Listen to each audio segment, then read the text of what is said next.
Hello students, good morning. Welcome to you in my online study. देखिए हम लोग पिछले वीडियो में पार्ट्स ऑफ सेंटेंस के बारे में पढ़ रहे थे, तो सब्जेक्ट का अध्ययन हम लोग कर चुके थे। आज हम लोग देखेंगे प्रेडिकेट क्या होता है और प्रेडिकेट के कितने पार्ट अलग अलग होते हैं। तो देखिए पहले हम लोग सब्जेक्ट पढ़ चुके हैं, आज हम लोग देखेंगे प्रेडिकेट। प्रेडिकेट क्या होता है? प्रेडिकेट किसी सेंटेंस का वह भाग होता है, प्रेडिकेट किसी सेंटेंस का वह भाग होता है जिसमें सब्जेक्ट के बारे में कुछ बताया जाता है, उसी को हम कहते हैं प्रेडिकेट। ये पिछले में हमने बताया था कि प्रेडिकेट जो होता है हेल्पिंग वर्ब के बाद का जो भाग होता है वही कहलाता है क्या? प्रेडिकेट कहलाता है। प्रेडिकेट जो होता है ये तीन भागों में बढ़ता है। प्रेडिकेट कौन कौन सा? पहला होता है वर्ब, उसके बाद होता है ऑब्जेक्ट और उसके बाद कॉम्प्लीमेंट, और ये ऑर्डर भी है। अर्थात सबसे पहले प्रेडिकेट में वर्ब आता है, उसके बाद ऑब्जेक्ट और उसके बाद कॉम्प्लीमेंट। तो ये जो वर्ब है, वर्ब किसे कहते हैं? वर्ब के बारे में डिटेल हम अलग दूसरे वीडियो में हम उसका अध्ययन करेंगे। यहाँ केवल वर्ब के बारे में यहाँ कैसे हम डिफाइन करेंगे, पहचानेंगे, उसको जानना है। ये वर्ब भी दो प्रकार के हो सकते हैं, फाइनाइट वर्ब और non finite verb. Finite verb क्या होता है? फाइनाइट वर्ब वह वर्ब होता है जिसका सेंटेंस में टेंस और सब्जेक्ट का असर पड़ता है। अर्थात ये जो होता है इसके ऊपर टेंस और सब्जेक्ट का असर पड़ता है, और नॉन फाइनाइट वर्ब पर टेंस और सब्जेक्ट का कोई असर नहीं पड़ता। ये जो फाइनाइट वर्ब होता है ये भी चार प्रकार के होते हैं। कितने प्रकार के होते हैं? चार प्रकार के। कौन कौन से? पहले को हम कहते हैं इंट्रांजिटिव वर्ब, इंट्रांजिटिव वर्ब। दूसरे को हम कहते हैं ट्रांजिटिव वर्ब, और तीसरे को हम कहते हैं लिंकिंग वर्ब, और चौथा होता है ऑक्सिलरी वर्ब।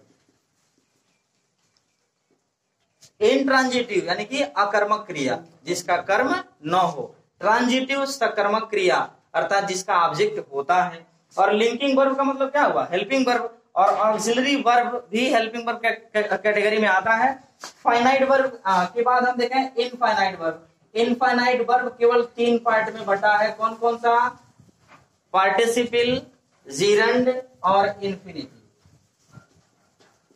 पार्टिसिपल, जीरंड और इंफिनिटिव। तो ये है पार्टिसिपल, जीरंड और इंफिनिटिव नॉन फाइनाइट के पार्ट्स। और अब ऑब्जेक्ट। ऑब्जेक्ट क्या होता है? ऑब्जेक्ट का मतलब हुआ कर्म, और कर्म किसका होगा? क्रिया का, वर्ब का। अभी हम इसके पहले बता रहे थे कि ट्रांजिटिव वर्ब और इनट्रांजिटिव वर्ब। तो ट्रांजिटिव वर्ब उसे कहते हैं जिसका ऑब्जेक्ट होता है, जैसे प्ले हुआ, रीड हुआ, राइट हुआ। तो उसका जैसे ये कहा जाए ही रीड्स हिज बुक, वह अपना किताब पढ़ता है। तो रीड का जो ऑब्जेक्ट हो रहा है वो कौन हो रहा है? बुक हो रहा है। जैसे कहा जाए कि the class teacher called me, कक्षा अध्यापक ने मुझे बुलाया, तो कॉल्ड का जो ऑब्जेक्ट हो रहा है वो मी हो रहा है। ये कैसे जानेंगे कि ऑब्जेक्ट कौन है? ठीक है, उसके लिए ऑब्जेक्ट दो प्रकार के, टू टाइप्स ऑफ ऑब्जेक्ट जो है डिफाइन किए गए हैं, डायरेक्ट ऑब्जेक्ट और इनडायरेक्ट ऑब्जेक्ट। ये डायरेक्ट ऑब्जेक्ट क्या होता है? डायरेक्ट ऑब्जेक्ट वह होता है जो नॉन लिविंग थिंग्स हो।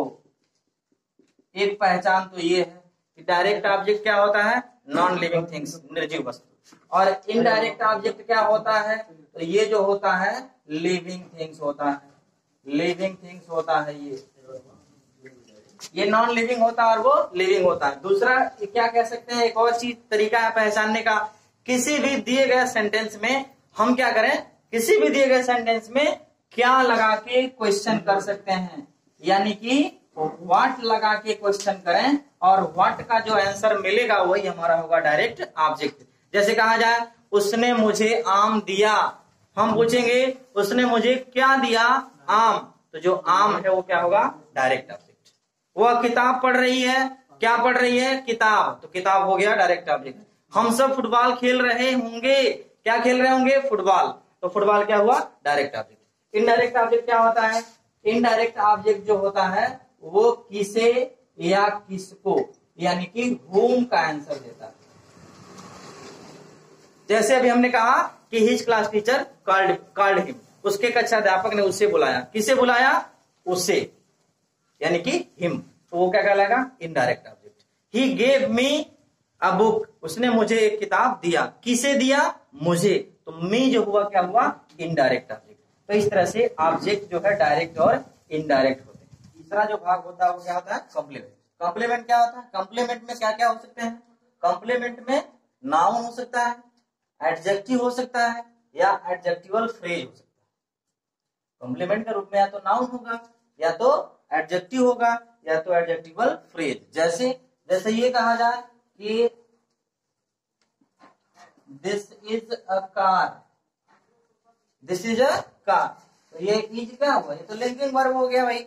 और ये आकार क्या हो गया, कॉम्प्लीमेंट हो रहा है। ये कॉम्प्लीमेंट जो होगा वो क्या होगा, किसके रूप में, नाउन के रूप में। किसके रूप में, नाउन के रूप में। जैसे कहा जाए he has 2 books, he has 2 books, जो 2 बुक्स है वो क्या है, कॉम्प्लीमेंट है। और कॉम्प्लीमेंट है तो क्या है, ये नाउन है। बुक्स क्या है, नाउन है। एडजेक्टिव कैसे होगा, एडजेक्टिव कैसे होगा, इसका he is dull, he is डल।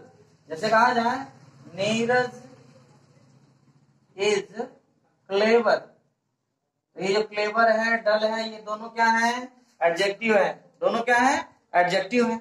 वहीं अगर एडजेक्टिवल फ्रेज की बात करें, जैसे कहा जाए the students are in the classroom, the students are in the classroom. तो जो इन द क्लासरूम है वो क्या है, एडजेक्टिवल फ्रेज कहलाएगा। तो ये एडजेक्टिवल फ्रेज। जैसे कहा जाए कि he is playing in the field, in the field, तो इसमें क्या है, अब इसमें पूरा पूरा देख लीजिए। इज क्या हो गया, वर्ब, और उसके पहले वाला ये पूरा क्या कहलाएगा, सब्जेक्ट। प्लेइंग क्या हो गया, वर्ब, मेन वर्ब है। और प्लेइंग कैसा वर्ब है, प्लेइंग कैसा वर्ब है, आप हमको कमेंट में बताएंगे। इन जो है the field, in the field, ये क्या कहलाएगा, क्या कहलाएगा, एडजेक्टिवल फ्रेज कहलाएगा। तो इस तरह से हम लोगों ने देखा कि प्रेडिकेट के 3 भाग, वर्ब, ऑब्जेक्ट और कॉम्प्लीमेंट। वर्ब के भी टाइप्स, ऑब्जेक्ट के भी टाइप्स, और कॉम्प्लीमेंट में भी क्या क्या इंक्लूड होता है वो हम लोग इधर अलग अलग उदाहरणों के द्वारा देखें। कुछ उदाहरण के द्वारा हम देखेंगे कि सब्जेक्ट और प्रेडिकेट को कैसे अलग अलग करेंगे और कैसे उनका हम डिवाइडेशन करेंगे। जैसे ही has been reading a novel for 10 days, वह 10 दिनों से एक उपन्यास पढ़ रहा है। जरा ध्यान देंगे, हमने कहा था पहले सब्जेक्ट समझाते समय कि हेल्पिंग वर्ब से स्टार्ट होने के बाद दाहिने तरफ का पूरा पूरा हिस्सा जो होगा वो क्या होगा, ऑब्जेक्ट, प्रेडिकेट होगा। प्रेडिकेट होगा यानी कि ये जो ही है वो क्या हो गया, सब्जेक्ट, और ये पूरा भाग जो है क्या है, प्रेडिकेट। प्रेडिकेट में क्या क्या होता है, वर्ब होता है और ऑब्जेक्ट होता है और कॉम्प्लीमेंट होता है। ये हमारा जो है हैज बीन रीडिंग, तो जो हैज बीन है ये क्या है, ये हेल्पिंग वर्ब है। रीड क्या है, मेन वर्ब है। और अ नॉवेल क्या है, ऑब्जेक्ट है। कैसे, क्या पढ़ रहा है, उपन्यास। और जो बचा ये लास्ट वाला भाग, ये जो कहलाएगा वो क्या कहलाएगा, कॉम्प्लीमेंट कहलाएगा। दूसरे में देखते हैं पूरा सब्जेक्ट का और प्रेडिकेट का पूरा पूरा इस उदाहरण के सहायता से हम समझ सकते हैं। His younger brother gave me a gift yesterday, उसके छोटे भाई ने मुझे कल एक उपहार दिया। तो सब्जेक्ट और प्रेडिकेट पहले छांटे हैं। सब्जेक्ट कौन होगा, सब्जेक्ट होगा वर्ब के पहले। वर्ब कौन है, गेव, तो गेव के पहले का जो भाग है ये पूरा पूरा क्या कहलाएगा, सब्जेक्ट। और गेव के बाद जो दिख रहा है ये क्या कहलाएगा, प्रेडिकेट। अब सब्जेक्ट के भी हमने 3 पार्ट बताए थे। सब्जेक्ट में क्या कहता है, तो क्या क्या होता है, ये क्या है, हिज क्या है, डिटरमाइनर है।